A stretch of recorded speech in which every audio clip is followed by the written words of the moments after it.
Right. I'm actually had a look at the bottom of the deck. So we've got the King of Wands coming up there. Now, why I've been doing that, and I do that sometimes. I don't know. I don't always get called to, and I do it more in my personals, but I've been looking at it a little bit. Have a look. So this was underlying, right? Two of Wands. Which direction am I going in? What's the influencing factor here? The King of Wands is the influencing factor. Now, let's talk about the King of Wands for a moment. Fire energy, right? Actually, let's just pop him out here. You can join the party, King of Wands. Right, let's budge these up a little bit. Keep my Virgo moon happy. And let's go. So why this is important is if you're trying to pick which direction to go in, it's being influenced by a King of Wands. Now, that's you. What's influencing your which direction you take this in, your inspiration, what action you're willing to take, what are your passions, what are you looking to create? That is the kind of deciding factor here. Because the Two of Wands urges us to go in a different direction. Take the path less traveled. And, you know, we don't have to. We have that. That's why it's a choice, right? But that's the wand. He knows what his passions are. He knows what his creative ventures are. He goes for it. He would always go for it. He's larger than life, the King of Wands. He steps out into the spotlight. He's not afraid of he's built for the spotlight. That's what he's there for. And if you have a look at this guy's picked as well. He's picked his wand. He's got the world. He's considering, how do I do this though? So you know what your passion is in the Two of Wands because he's got his wand, but you don't know which direction to take it in. The King of Wands doesn't have that problem. So I kind of get the sense just want to put it this way. This is how I'm interpreting this, or how I'm getting it is, you can do it in a quiet way or you can do it in a loud way. That's what I'm getting. You can do it in a quiet way or you can do it in a loud way. And I'm going to say go loud. Go loud. Why wouldn't you? Just be as extra as you can be in this. That's the way to do this. And I wouldn't be saying that if you did not have the King of Swords as the past energy and the Emperor in your present. You hold all the cards here.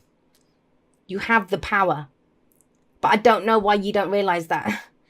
I don't know why you don't realize that, because I'll come to the Four of Wands in a moment, but the past, last week, last month, last year, what's been developed here, what's come about here is some solid knowledge. The whole thing with the King of Swords is that he can say, I know. He knows everything. A bit like Gemini, right? But yeah, he knows everything. He's got solid information behind it, knowledge behind it. He detaches from his emotions. And it's interesting because you don't actually have any cups or anything coming up here. It's a lot of that. It's a lot of fire and air coming in. Kind of combustible, kind of let's go, let's do this, let's explode this thing. Let's, not literally, but, it's about you going forward and being you. Now you've got the knowledge to do this. Whatever experiences you've been through, it's clear in your head, the path to take, the plan. You have the answers here, right? But this is all theory work. He knows it in theory. Now it's about doing it, taking the action to implement whatever this is. Now, let's be clear. If we're talking about work, this is about really stepping up and being seen. If this is about relationships, you're being asked to commit now, to take control. There's not about waiting for someone to come up to you. There's not about waiting for an answer. This is about going, I'm going down this direction. Are you coming with me? Because that's the King of Wands. You've got a lot of, and it's not about gender. It's not masculine, feminine. We all have the divine masculine and feminine within us. It's not about that. The fact that when kings come up, or when the emperor comes up, or when this is all about control. This is all about power and asserting your power. Do you think kings wait for anything? Do you think they wait to be told what to do? They don't. They pick a path and they go down it. And that's this is crunch time. This is that week. It's like, just decide. Decide on your passions, on your creative, and just decide. You don't have to worry about the end result. What's the next step that you're going to take? And but the kind of question mark that's coming up here is, do I have the power to do this? Do I have the authority to do this? Yes, you bloody do. Let's just take that as a given. You have the authority and the power to do this. You are a divine sovereign being. You have free will. That is the greatest superpower that we have as human beings. Exercise it. Theory work's done. Now it's time for the practical, right? We have the Four of Wands coming up at the heart of this. And I know the practical is more pentacles, and we don't have any pentacles here. But it's kind of I kind of feel like the steam is getting going. Like it's some kind of, I don't know if any of you are into steampunk. I love a lot of steampunk stories and stuff. And it's like the dirigibles ready to take off and stuff, like, you know, but you've got that steam going, it's pumping, and nothing's moving yet. It's like, are you going to remove the anchor? How far do we go? That's what this King of Wands is saying. I would say it's going in a different direction. You have a solid foundation here with the Four of Wands coming up. Celebrate how far you've come. Celebrate how far you've come. Whatever this has been, whatever you've been trying to figure out or working through, or whatever your experiences have taught you, because that can come up with the King of Swords, right? You know who you are. You're an air sign, right? King of Swords, that's air energy. Gemini, Libra, Aquarius, yes, but that's you. He's got mastery. That's the highest court card that you can get. So please don't doubt what you know. Gemini, please don't doubt what you know. That's the most, I think, I know a lot of readers and intuitives that have a lot of air energy in their charts. And, you know, I think it's wrong to assume that every single sign works the same way. I think if you have a lot of water in your chart, your intuition works in a different way. If you have air, and the most difficult thing for air signs who are intuitives, and we all have intuition on some level. But in this field of work is they don't trust what they know, because they say it's just another thought. Because we always have all these thoughts going through our head, right? And you just kind of think, well, it's just another thought. It isn't. That's knowledge. Now we need to implement what we know. And you have a solid basis, beautiful energy. And I'm sorry I've belabored it. Well, Gemini's like, move on to the bottom row. I'm moving on. Come on. We have the Emperor here. The reason I'm kind of going on and on about this is where am I taking it? Where am I going next? Why is that up for, I don't know. Why is that being discussed? Why is that a choice? Why is that an option here? Because he knows, the King of Wands always knows where he wants to go. And I always see that with the Page of Wands, Knight of Wands, Queen of Wands, and King of Wands. They're always going to go in a different direction. They want a new experience. They want to take this to some next level. And that's what's coming in. But guess what? No one's going to just pick you up and put you on that next level. And I don't think you're waiting for that to happen. But I just don't feel like it's that big of... You've got all these kings here. 2 kings. You've got an emperor. They don't have any problems making decisions. And this I really feel is about stepping up and just going in that direction. Take one little step. Do whatever it is. The emperor doesn't ask anyone. They have their kingdoms. They have their empires, these people. What are you trying to build?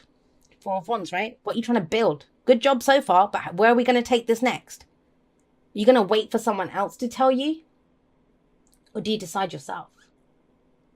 Now, that might be it. Because I'm asking myself, why? With all of this very strong, very masculine energy coming through, and that's yang energy, right? Which is action. Yin is the kind of receptive energy, but yang is let's act on this. Let's do something.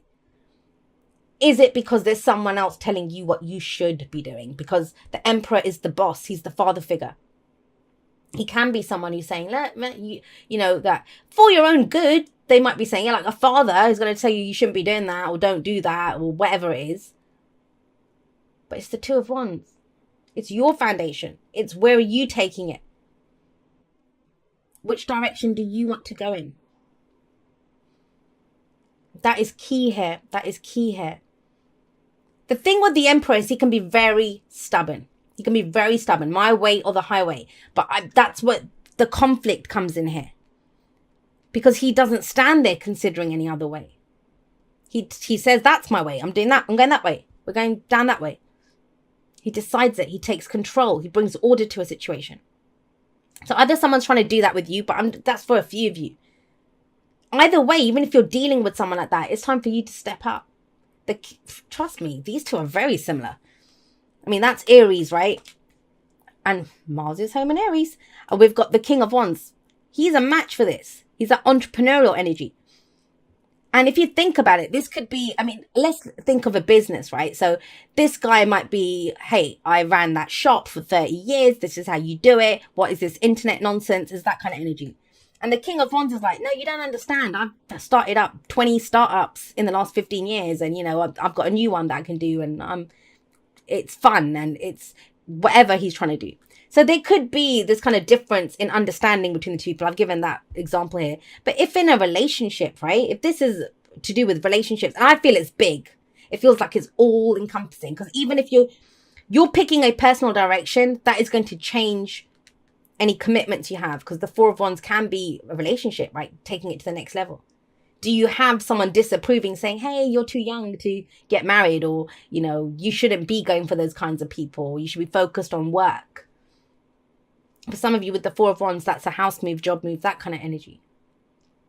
But the main energy here, I want to say it again, loud and clear for the people at the back, stepping into your own power, picking your direction. Who gives a shit if it's the wrong direction? You picked it, right? There is no such thing as a wrong direction. But the kind of general rule with the Two of Wands is you keep doing what you did, you're going to keep getting what you got. Do you want to keep getting what you got? And what happens when you kind of step into this and say, this is what I want, this is what I'm going to do? We have the Page of Cups. That's such beautiful, nurturing energy. I love that energy. Because we go from all of this kind of strong masculinity with the Emperor and the Kings and stuff. And the Page of Cups. That's the point here. If you follow your passion, if you look at what you're trying to create, you're going to figure out how you feel about it. Our feelings are a divine guidance system. That's that, if you ever played that game, that hot, cold, freezing, where you get a kind of exciting emotion. Oh, I want to do this. That's you're closer to what you want. When you get something like, oh, I don't like that. That's you're far away from what you want, right? And it becomes very clear. Now, the Page of Cups, it might be the whole hoo-ha here for you might be of sending a message of love, of expressing how you feel, or exploring what you want, taking care of your own inner child. That's what the Page of Cups can be sometimes. But what you're trying to build here, it has to be based on how you feel. This guy, he always has that little fish in his cup. Do you see it? That little fish in his cup. Now, what did he do? Did he find that fish in the river behind? He thought, oh, I like that little fish. I'm going to take it home. But he has to put it in a bigger boat. It has to be nurtured, cared for, taken, looked after. And that's the whole point of the Page of Cups. It's an emotion at its beginning stage, but it needs to be taken care of, nurtured, grown. I'm getting very much that there's a show of force, a show of power that comes up first, but there's actually vulnerability behind it in a really beautiful way. And it's the combination of the two, and the Chariot says that too. I can understand this. I used to be part of a community that I ran, and I was like the mod, and I'd run it and I'd set it up and done all of this kind of stuff. And what I found was that the longer I was there, I was losing my softer side, because you are the person in charge and you have to have these stronger boundaries and do all of this kind of stuff. And I wasn't able to explore the reasons why I got involved in that community in the first place. And I haven't thought about that for ages. I left that, that was a couple of years ago now. But it's kind of, I'm getting that sense with this. That's what's kind of coming through here. You can have both. The head and the heart, right? They're both there. It's a balance between the both. Some of you might be thinking, well, I don't know. Is it going to be all action and all strength and all power? And I don't want that. I want to be able to celebrate what I've done. I want the softer side. You won't lose that softer side. In fact, it comes out more, because you're going down your path that you've chosen. And when you do that, based on the knowledge that you have, but the Chariot comes in. It's balancing the head and the heart, and it's victory through your own determination and efforts. It's a victory card. You'll put effort into it. But are you going to put in the same effort if you go down someone else's road that they've told you to go down? No. Are you going to want to grow it because it's based on what someone else? This is really getting very clear on your own path, what it is that you want, your own power. Yes, Gemini, you do have power. I was having a conversation with one of my Gemini friends the other day, actually, and we were talking about strength. And my friend's not into the tarot whatsoever. Not at all. And I was explaining the strength card, actually, and it's interesting that I remembered that. And I said, do you know that, strength is seen as bold moves, having the strength to go for something, to do something, to say something, all of that stuff. And I said, endurance is a strength as well. And a lot of people have that strength. They don't even realize it. I don't know who needed to hear that, but somebody did. I'll be doing that. It'll either already be up, in which case I'll link it at the end of this, or you'll see the kind of notification of when I plan to go live, depending on when you watch this. I want to say I love you guys very much, Gemini. I will see you next time, but that's all for now. Goodbye, my lovelies.